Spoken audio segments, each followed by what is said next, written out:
আসসালামু আলাইকুম। হ্যালো আমার ফ্রেন্ড ফলোয়ার বন্ধুরা, কেমন আছো সবাই? আমি আলহামদুলিল্লাহ ভালো আছি। এই যে বাচ্চারা পিৎজা খাবে, বায়না করছে, সেই জন্য চিজ বানাবো। তো আজকে চলেন আপনাদের সাথে নিয়ে চিজ বানাই। এর আগে আমার চিজ বানানোর ভিডিওটা আছে, যারা আগে দেখছেন তো দেখছেন, যারা না দেখছেন এখন দেখেন। চিজ বানানো অতীব সহজ একটা জিনিস, আর এটাকে আমরা কেন এত দাম দিয়ে কিনে খাবো? এইখানে আমার 1 লিটার দুধ।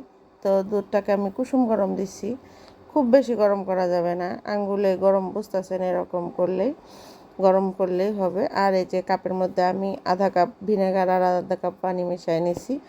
এখন কুসুম গরম পানির মধ্যে আস্তে আস্তে ঢালবো আর নাড়বো, দেখবেন এই যে একদম কিন্তু চোখের পলকেই হয়ে গেছে চিজ। তো ভয় পাওয়ার কিছু নাই, বেশি দুধটা ফুটলে ছানা হয়ে যাবে, চিজ হবে না।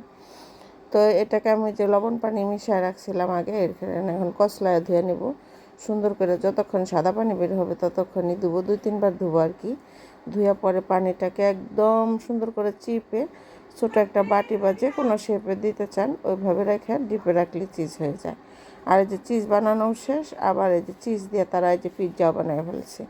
যদিও পর্যাপ্ত পরিমাণে উপকরণ পাওয়া যায় না, তবু ঘরে তৈরির জিনিস কিন্তু খেতে খুবই সুস্বাদু হয়।